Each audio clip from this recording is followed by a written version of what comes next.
Audiolibros Espaciales presenta Dale Carnegie, Cómo ganar amigos e influir sobre las personas.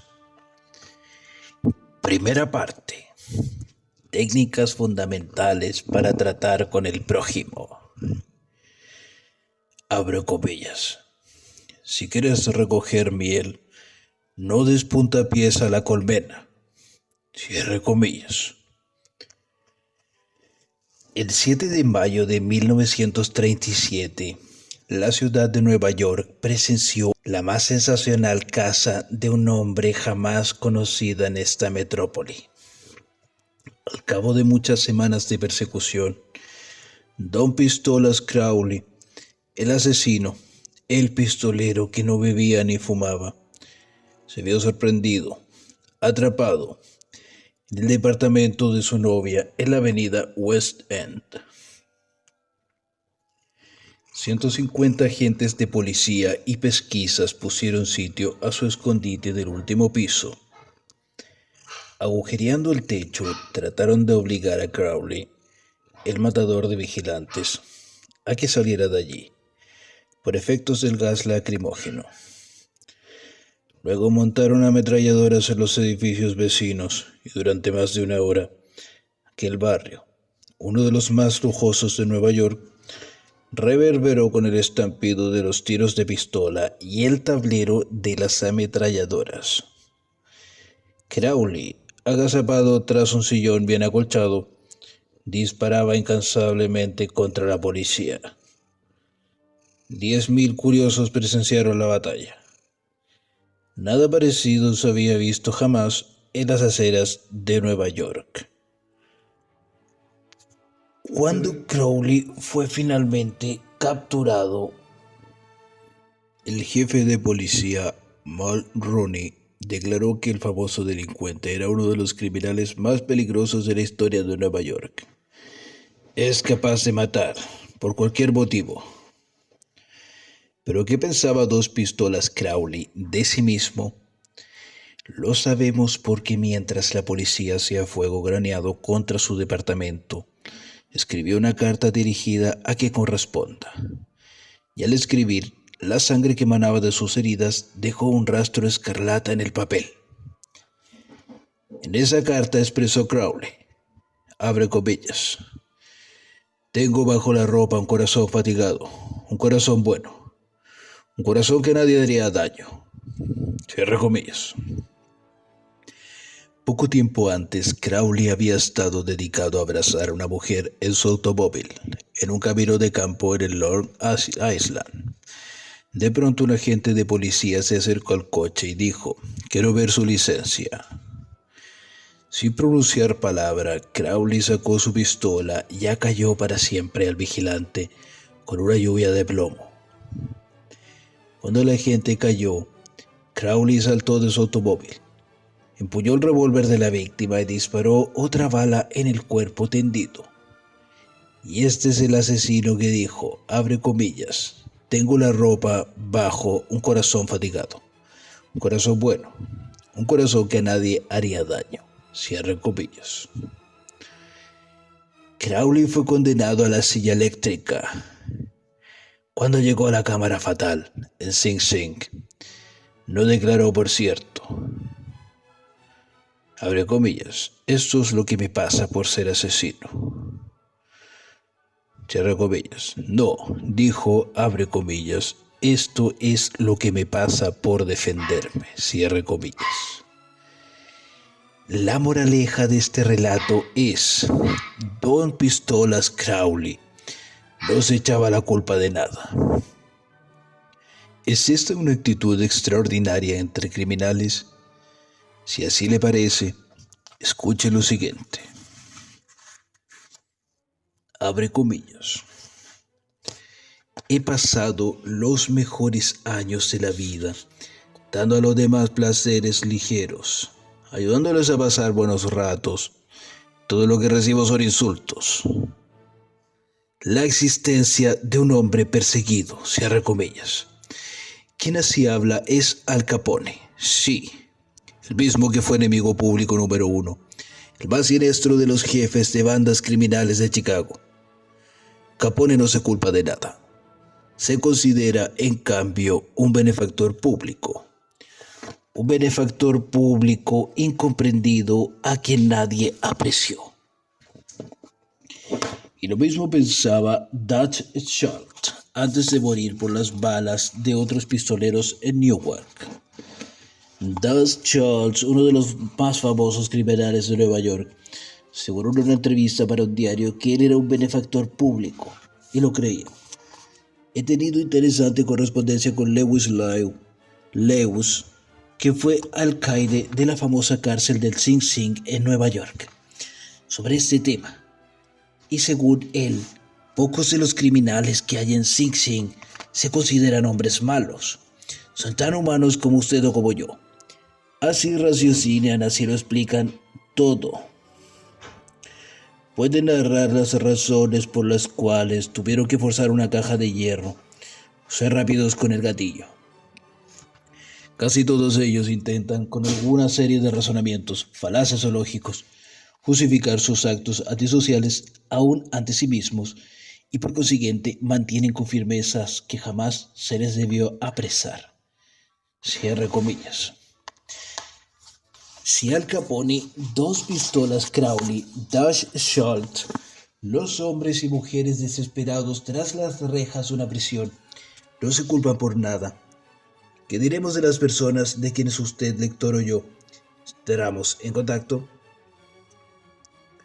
John Wanamaker, fundador de las tiendas que llevan su nombre, confesó una vez, abre comillas, hace 30 años he aprendido que es una tontería regañar a los demás. Bastante tengo que convencer mis propias limitaciones, sin irritarme por el hecho de que Dios no ha creído conveniente distribuir por igual el don de la inteligencia. Cierre comillas. Wanamaker aprendió temprano su lección. En cambio, yo he tenido que ir a los tumbos por este mundo durante un tercio de siglo, antes de que empezara a amanecer en mí la idea de que 99 veces de cada 100 ningún hombre se critica a sí mismo por nada, por grandes que sean sus errores. La crítica es inútil porque pone a la otra persona en la defensiva. Por lo común hace que trate de justificarse. La crítica es peligrosa porque lastima el orgullo tan precioso de la persona, hiere su sentido de la importancia y despierta su resentimiento. El mundialmente famoso psicólogo Skinner comprobó mediante experimentación con animales que premiando la buena conducta, los animales aprenden más rápido, retienen con más eficacia que castigando la mala conducta. Estudios posteriores probaron lo mismo, aplicado a los seres humanos. Por medio de la crítica nunca provocamos cambios duraderos. Con frecuencia creamos resentimientos. Hans Schilger, otro gran psicólogo, dijo: tanto como anhelamos la aprobación, tememos la condena. Cierre comillas. El resentimiento que engendra la crítica puede desmoralizar empleados, miembros de la familia y amigos, y aún así lo corrige la situación que se ha criticado. George Johnston de Enid, Oklahoma, es el coordinador de seguridad de una compañía de construcción. Una de sus responsabilidades es hacer que los empleados usen sus cascos siempre que estén trabajando en una obra. Nos contó que cada vez que se encontraba con un obrero sin su casco, le ordenaba con mucha autoridad que cumpliera con las ordenanzas. Como resultado, obtenía una obediencia desganada. Con frecuencia, los hombres volvían a quitarse el casco, no bien les daba la espalda. Decidió probar un método diferente. Cuando volvió a encontrar un obrero sin el casco, le preguntó si el casco le resultaba incómodo o no le iba bien. Después le recordó en tono amistoso que su misión era protegerlo de heridas. Le sugirió que lo usara siempre que estuviera en la obra. El resultado de esta actitud fue una mayor obediencia a las reglas, sin resentimientos ni tensiones emocionales. En 1000 páginas de la historia se encuentran ejemplos de la inutilidad de la crítica.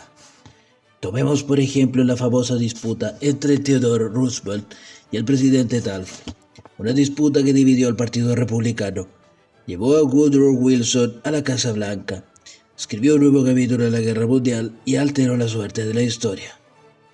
Recordemos rápidamente los hechos. Cuando Theodore Roosevelt abandonó la Casa Blanca en 1908, ayudó a Taft a que se eligiera como presidente y luego se fue a África a cazar leones. Al regresar estalló. Censuró a Taft por su política conservadora. Trató de ser ungido candidato a una tercera presidencia. Formó el Partido del Alce y estuvo a punto de demoler el Republicano. En la elección que hubo después, William Howard Taft y el Partido Republicano vencieron solamente 2 estados, Vermont y Utah. La derrota más desastrosa jamás conocida por el partido. Theodore Roosevelt culpó a Taft, pero ¿se consideró culpable el presidente Taft? Claro que no. Con los ojos llenos de lágrimas, dijo así, abre comillas, no veo cómo podría haber procedido de otro modo, cierre comillas.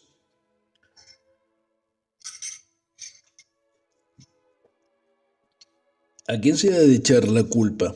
¿A Roosevelt o a Taft? No lo sé francamente, ni me importa. Lo que trato de hacer ver es que todas las críticas de Theodore Roosevelt no lograron persuadir a Taft de que se había equivocado. Solo consiguieron que Taft tratara de justificarse y que reiterase con lágrimas en los ojos. No veo cómo podría haber procedido de otro modo.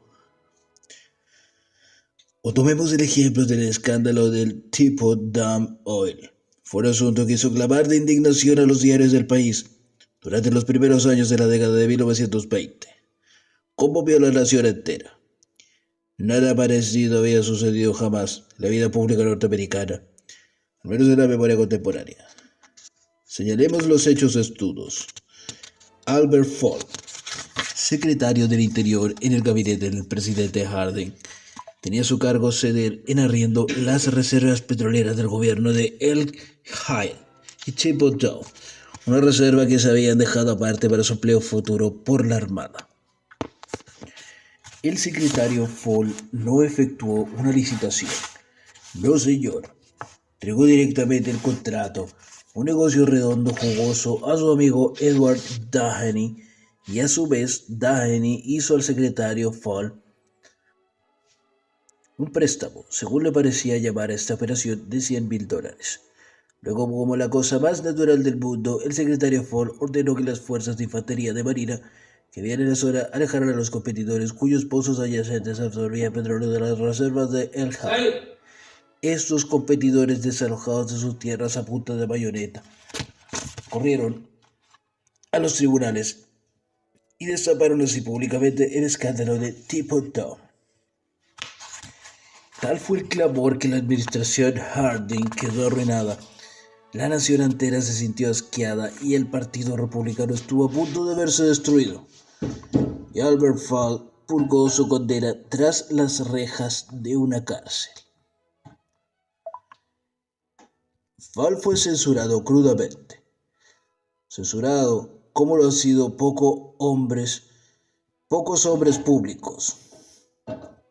Se arrepintió jamás. Años más tarde, Herbert Hoover dio a entender en un discurso público que la muerte del presidente Harding se había debido a la preocupación mental que sentía por la traición de un amigo. Cuando la señora Fall oyó esto, saltó de su silla, lloró, mostró sus puños al destino y gritó: ¿Qué? ¿Harding traicionado por Fall? ¡No! Mi marido jamás traicionó a nadie. Todo el oro del mundo no alcanzaría a tentar a mi esposo a cometer un delito. Él fue el traicionado. A él fue quien crucificaron. Cierre comillas. Ahí está, la naturaleza humana en acción. El malefactor que culpa a todos menos a sí mismo. Todos somos iguales. De modo que cuando usted o yo nos veamos inclinados un día cualquiera a criticar a alguien, recordemos a Capone, a 2 pistolas Crowley y a Albert Fall. Comprendamos que las críticas son como palomas mensajeras, siempre vuelven al nido. Comprendamos que la persona que queremos corregir y censurar tratará de justificarse, probablemente de censurarnos a su vez, como alabable Taft de decir: no veo cómo podría haber procedido de otro modo.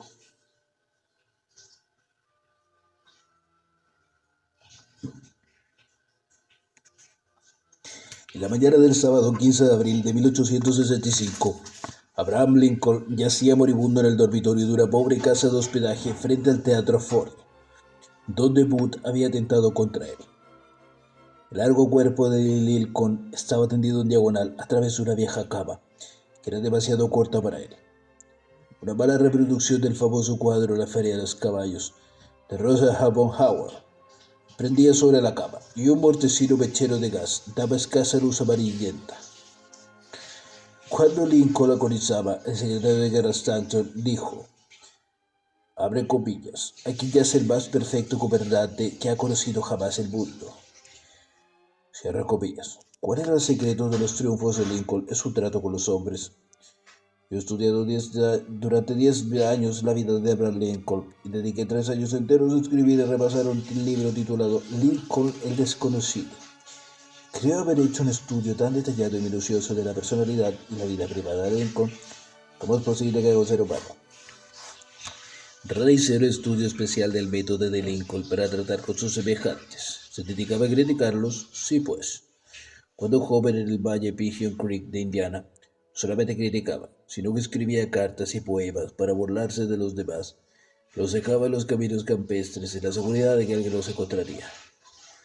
Una de esas cartas despertó resentimientos que duraron toda una generación. Aún después de empezar a practicar leyes como abogado en Springfield, Illinois, Lincoln atacaba abiertamente a sus rivales en cartas que publicaban los periódicos, pero se excedió. En el otoño de 1842 se burló de un político irlandés vano y batallador que se llamaba James Shields. Lincoln la censuró crudamente en una carta anónima publicada en el Springfield Journal. El pueblo entero estalló en carcajadas. Shields, sensitivo y orgulloso, hirvió de indignación. Descubrió quién había escrito la carta. Saltó en su caballo, buscó a Lincoln y lo desafió a duelo. Lincoln no quería pelear, se oponía a los duelos, pero no pudo evitarlo sin menoscabo para su honor. Tuvo la elección de las armas. Como tenía brazos muy largos, cogió sables de caballería. Tomó lecciones de esgrima de un militar de West Point y el día señalado, él y Shields se encontraron en un banco de arena del Mississippi, dispuestos a luchar hasta la muerte. Por fortuna, a último momento intervinieron los padrinos y evitaron el duelo. Ese fue el incidente personal más significativo en la vida de Lincoln. Resultó para él una lección de valor incalculable en el arte de tratar con los demás. Nunca volvió a escribir una carta insultante, nunca volvió a burlarse del prójimo, y desde entonces casi nunca criticó a los demás. Una vez tras otra, durante la Guerra Civil, Lincoln puso un nuevo general al frente del ejército de Potomac. Cada uno a su turno. McClellan, Pope, Burnside, Hooker, Meade. Cometió algún trágico error e hizo que Lincoln recorriera su despacho a grandes pasos, presa de la desesperación. Media nación censurada arremete estos generales incompetentes, pero Lincoln, sin malicia para nadie, con caridad para todos, conservaba la calma. Una de sus máximas favoritas era, abre comillas, no juzgues si no quieres ser juzgado, cierra comillas. Cuando la señora de Lincoln y otras personas hablaban duramente de la gente del sur de los Estados Unidos, Lincoln respondía, abre comillas, no los censuréis, son tal como seríamos nosotros en circunstancias similares, cierra comillas. Pero si un hombre ha tenido alguna vez la ocasión de criticar, ese hombre ha sido Lincoln, a buen seguro. Tomemos un ejemplo. La batalla de Gettysburg se libró los primeros 3 días de julio de 1863. En la noche del 4 de julio, Lee comenzó su retirada hacia el sur, en tanto que una gran tormenta inundaba la lluvia de la tierra. Cuando Lee llegó a Potomac, con su ejército en derrota, encontró un río hinchado, embravecido, imposible de pasar, ante sus tropas y un ejército unionista victorioso tras ellas. Lee estaba como en una trampa, no podía escapar. Lincoln lo advirtió. Allí se presentaba la oportunidad como enviada por el cielo, la oportunidad de ocupar el ejército de Lee y poner término inmediato a la guerra. Así pues, con un hálito de gran esperanza, Lincoln ordenó a Meade que no convocara un consejo de guerra, que atacara inmediatamente a Lee. Lincoln telegrafió estas órdenes y envió un mensajero especial a Meade para instalar la elección instantánea. ¿Qué hizo el general Meade? Exactamente lo contrario de lo que se decía. Convocó un consejo de guerra en directa violación de las órdenes de Lincoln. Vaciló, esperó, telegrafió todas sus excusas. Se negó rotundamente a atacar a Lee. Por fin vagaron las aguas y Lee escapó a través del Potomac con sus fuerzas. Lincoln estaba furioso. ¿Qué es esto?, gritó su hijo Robert. ¡Gran Dios! ¿Qué es esto? Lo teníamos al alcance de las manos. Solo teníamos que tirarlas para que cayeran en nuestro poder. Sin embargo, nada de lo que dije y hice logró que el ejército avanzara. En estas circunstancias, cualquier general podría haber vencido a Lee. Si yo hubiera ido, yo mismo podría haberlo derrotado. Con acervo desencanto, Lincoln se sentó a escribir esta carta a Meade.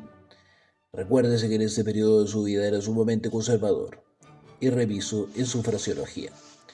De modo que esta carta, escrita por Lincoln en 1863, que valía el reproche más severo. Abre comillas. Mi querido general, no creo que comprenda usted la magnitud de la desgracia que representa la retirada de Lee. Estaba a nuestro alcance. Su captura hubiera significado, en unión con nuestros otros triunfos recientes, el fin de la guerra. Ahora la guerra se prolongará indefinidamente. Si usted no consiguió atacar con fortuna a Lee el lunes último, ¿cómo logrará hacerlo ahora al sur del río, cuando solo puede llevar consigo unos pocos hombres? No más de los 2/3 de la fuerza de que disponía entonces. Sería razonable esperar. Y yo no lo espero, que ahora puede usted lograr mucho. Su mejor oportunidad ha desaparecido. Estoy indeciblemente angustiado a causa de ello. Cierra comillas. ¿Qué habrá hecho Meade al leer esta carta?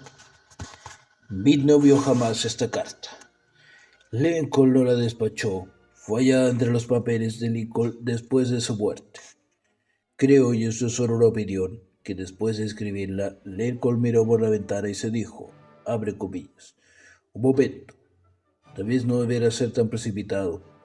Me es muy fácil aquí sentado en la quietud de la Casa Blanca ordenar a Meade que ataque.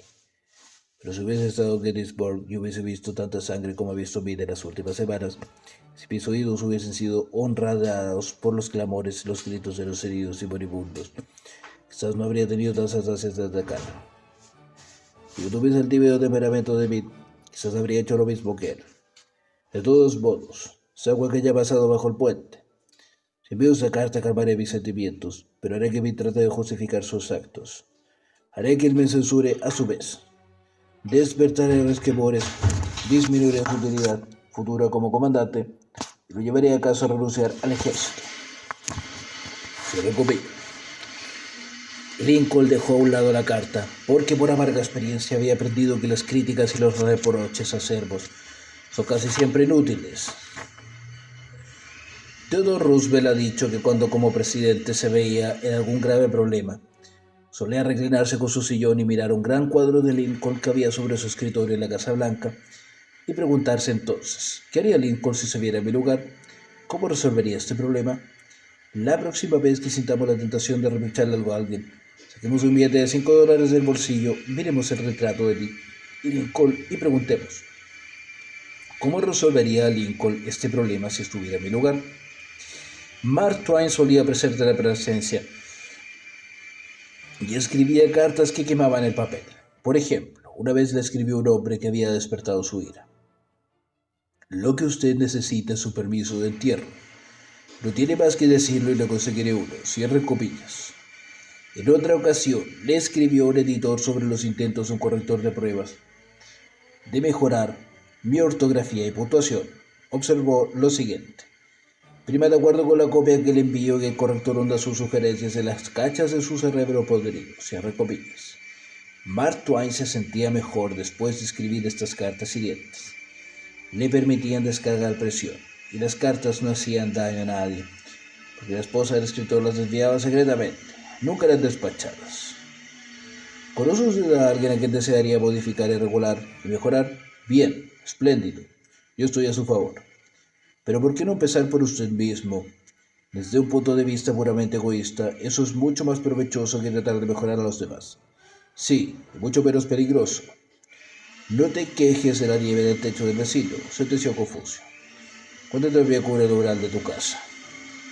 Cuando yo era un joven y trataba pitiosamente de impresionar bien a los demás, escribí una estúpida carta a Richard Harding Davis, autor de por entonces se destacaba en el horizonte literario de los Estados Unidos. Estaba preparado yo un artículo sobre escritores y pedí a Davis que me contara su método de trabajo. Unas semanas antes había recibido de no sé quién una carta con esta nota al pie, abre comillas, dictada pero no leída, cierra comillas. Me impresionó mucho. Pero quien escribía debía ser un personaje importante y muy atareado. Yo no lo era, pero deseaba causar la impresión a Richard Harding Davis y terminé mi breve nota con las palabras, abre comillas, dictada pero no leída, cierra comillas. Él no se preocupó ni siquiera por responderme. Me devolvió mi nota con esta frase cruzada al pie, abre comillas. Su mala educación solo superada por su mala educación, cierra comillas. Cierto que yo había cometido un error y quizás mereciera el reproche, pero por ser humano me dio. Me dio tanto que 10 años más tarde, cuando leí la noticia de la muerte de Richard Harding Davis, la única idea que persistía en mi ánimo, me avergüenza admitirlo, era el reproche que había hecho. Si usted y yo queremos despertar mañana un resentimiento que puede perdurar décadas y seguir ardiendo hasta la muerte, no tenemos más que hacer alguna crítica punzante. Con eso basta, por seguros que estemos de que la crítica sea justificada. Cuando tratamos con la gente, debemos recordar que lo tratamos con criaturas lógicas.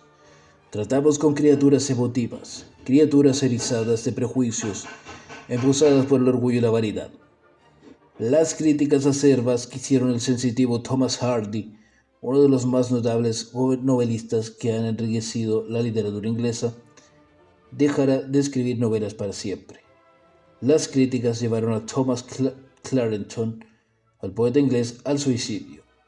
Benjamin Franklin, carente de tacto en su juventud, llegó a ser tan diplomático, tan diestro para tratar con la gente, se lo nombró embajador norteamericano en Francia. El secreto de su éxito, no hablaré mal de hombre alguno, dijo, y de todos diré lo bueno que sepa. Cualquier tonto puede criticar, censurar y quejarse. Casi todos los tontos lo hacen. Pero se necesita carácter y dominio de sí mismo para ser comprensivo y capaz de perdonar. Abre comillas. Un gran hombre, aseguró Carlyle, demuestra su grandeza por la forma en que trata a los pequeños. Cierra comillas. Bob Hoover, famoso piloto de pruebas y actor frecuente en espectáculos de aviación, volvió una vez a su casa en Los Ángeles de uno de estos espectáculos que se había realizado en San Diego. Tal como se describió el accidente en la pista, operaciones de vuelo a 100 metros de altura, los dos motores se apagaron súbitamente. Gracias a su habilidad, Hoover logró aterrizar, pero el avión quedó seriamente dañado, pese a que ninguno de sus ocupantes resultó herido. Lo primero que hizo Hoover después del aterrizaje de emergencia fue inspeccionar el tanque de combustible. Tal como lo sospechaba, el viejo avión a hélice, reliquia de la Segunda Guerra Mundial, había sido cargado con combustible del jet, en lugar de la gasolina común que consumía. Al volver al aeropuerto, pide al mecánico que se había ocupado del avión. Hoover estaba aterrorizado por su error. Le corrieron las lágrimas por las mejillas al ver acercarse a Hoover. Su equivocación habría provocado la pérdida de un avión muy costoso y podría haber causado la pérdida de 3 vidas. Es fácil imaginar la ira de Hoover. Es posible suponer la tormenta verbal que podría provocar semejante descuido en este preciso y soberbio piloto. Pero Hoover no le reprochó nada, ni siquiera lo criticó. En lugar de eso, puso su brazo sobre los hombros del muchacho y le dijo: para demostrarte que estoy seguro de que nunca volverá a hacerlo, quiero que mañana se ocupe de mi F-51. Con frecuencia, los padres se sienten tentados de criticar a sus hijos. Quizá el lector espera que yo le diga no lo haga, pero no lo haré. Solo voy a decirle que antes de criticarlo, lea uno de los clásicos del periodismo norteamericano, Papá Olvida. Apareció por primera vez como editorial en el diario People's Home Journal. Lo volveremos a publicar con permiso del autor, tal como fuera condensado en la revista Selecciones del Reader Digest. Papá Olvida es una de esas piecitas que, escritas en un momento sentimiento sincero, da la cuerda sentimental de tantos lectores que termina siendo un trozo favorito. Desde que apareció por primera vez hace unos 15 años, ha sido reproducida, nos dice el autor Livingston Larner, en centenares de revistas diarios del país entero. También será publicado infinidad de veces en muchos idiomas extranjeros. He dado permiso para que se la leyera en aulas, iglesias y conferencias. Se la ha transmitido muchas veces por radio y telefonía. Apareció en revistas y periódicos de colegios y escuelas. Papa olvida. Por Livingston Learner. Escucha, hijo, voy a decirte esto mientras duermes. Una menecita metida bajo la mejilla y los rubios rizos pegados en tu frente obedecía. Entrado solo a tu cuarto. Hace unos minutos, mientras leía mi diario en la biblioteca, sentí una ola de remordimiento que me ahogaba. Culpable, vine junto a tu cama. Eso es lo que pensaba, hijo. Me enojé contigo. Te regañé cuando te vestías para ir a la escuela, porque apenas te mojaste la cara con una toalla. Te regañé porque no te limpiaste los zapatos. Te grité porque dejaste caer el consuelo. Durante el desayuno te reté también. Volcaste las cosas. Tragaste la comida sin cuidado. Pusiste los codos sobre la mesa. Untaste demasiado el pan con mantequilla. Cuando te ibas a jugar y yo salía al tomar el tren, te volviste y me saludaste con la mano y dijiste, adiós papito. Yo ofrecí el entrecejo y te respondí, tener guido los hombros. Al caer la tarde todo empezó de nuevo. Al acercarme a la casa te vi, de rodillas, jugando a la calle. Tenías agujeros en las medias. Tú humillante sus amiguitos al hacerte manchar. A casa delante de mí. Las medias son caras. Si tuvieras que comprarlas tú serías más cuidadoso. Pensar, hijo, que un padre diga eso. ¿Recuerdas más tarde cuando yo leía en la biblioteca?